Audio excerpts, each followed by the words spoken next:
Okay, yan. Tapos sa trabaho ko. Uwi na ako. Pagod. Yan, araw-araw.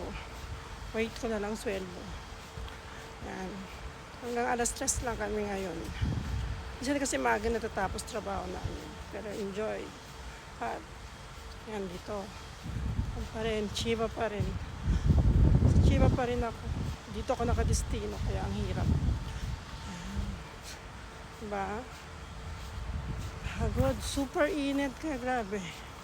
Yung jacket ko. Yung electric fan. Yan. No, negra na ako. Pero okay lang. Enjoy naman yung trabaho. Wala kang ganong iniisip. Enjoy lang. Hindi mo na kailangan mag-isip ng kung ano-ano pa. Kaya lang nakakapagod lang sa sobrang init.